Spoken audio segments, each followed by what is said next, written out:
In a traditional computer, a microprocessor is mounted on a package, a small circuit board with a grid of electrical leads on its bottom. The package snaps into the computer's motherboard, and data travels between the processor and the computer's main memory bank through the leads. As processors' transistor counts have gone up, the relatively slow connection between the processor and main memory has become the chief impediment to improving computers' performance. So, in the past few years, chip manufacturers have started putting dynamic random access memory, or DRAM, the type of memory traditionally used for main memory, right on the chip package. The natural way to use that memory is as a high-capacity cache, a fast, local store of frequently used data.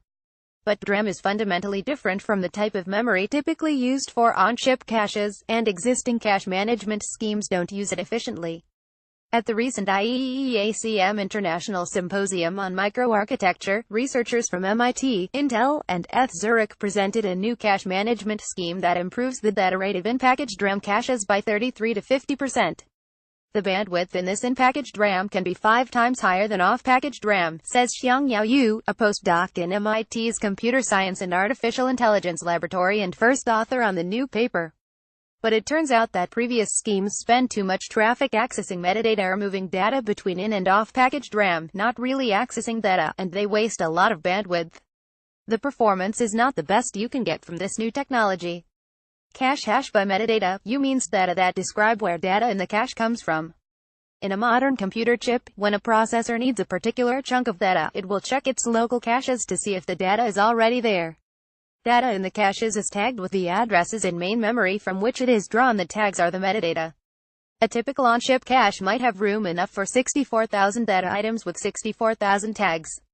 Obviously, a processor doesn't want to search all 64,000 entries for the one that it's interested in. So cache systems usually organize data using something called a hash table. When a processor seeks data with a particular tag, it first feeds the tag to a hash function, which processes it in a prescribed way to produce a new number. That number designates a slot in a table of data, which is where the processor looks for the item it's interested in. The point of a hash function is that very similar inputs produce very different outputs. That way, if a processor is relying heavily on data from a narrow range of addresses, if, for instance, it's performing a complicated operation on one section of a large image, that data is spaced out across the cache so as not to cause a logjam at a single location. Hash functions can, however, produce the same output for different inputs, which is all the more likely if they have to handle a wide range of possible inputs, as caching schemes do. So a cache's hash table will often store 2 or 3 data items under the same hash index. Searching 2 or 3 items for a given tag, however, is much better than searching 64,000. Dumb memory. Here's where the difference between DRAM and SRAM, the technology used in standard caches, comes in. For every bit of data it stores, SRAM uses 6 transistors. DRAM uses 1, which means that it's much more space efficient. But SRAM has some built-in processing capacity, and DRAM doesn't. If a processor wants to search and SRAM cache for a data item, it sends the tag to the cache. The SRAM circuit itself compares the tag to those of the items stored at the corresponding hash location and, if it gets a match, returns the associated data. DRAM, by contrast, can't do anything but transmit requested data. So the processor would request the first tag stored at a given hash location and, if it's a match, send a second request for the associated data. If it's not a match, it will request the second stored tag, and if that's not a match, the third, and so on, until it either finds the data it wants or gives up and goes to main memory. In-packaged DRAM may have a lot of bandwidth, but this process squanders it.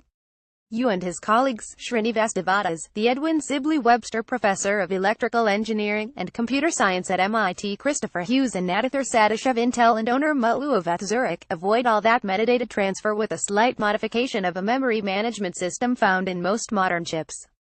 Any program running on a computer chip has to manage its own memory use, and it's generally handy to let the program act as if it has its own dedicated memory store. But in fact, multiple programs are usually running on the same chip at once, and they're all sending data to main memory at the same time. So each core, or processing unit, in a chip usually has a table that maps the virtual addresses used by individual programs to the actual addresses of data stored in main memory. Look here. Yu and his colleagues' new system, dubbed Banshee, adds 3 bits of data to each entry in the table. 1 bit indicates whether the data at that virtual address can be found in the DRAM cache, and the other 2 indicate its location relative to any other data items with the same hash index. In the entry, you need to have the physical address, you need to have the virtual address, and you have some other data, you says.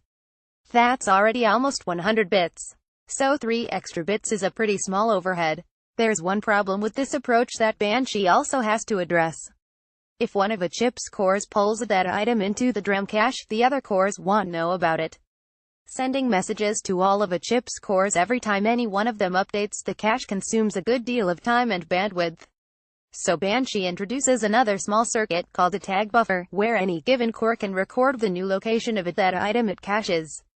Any request sent to either the DRAM cache or main memory by any core first passes through the tag buffer, which checks to see whether the requested tag is one whose location has been remapped.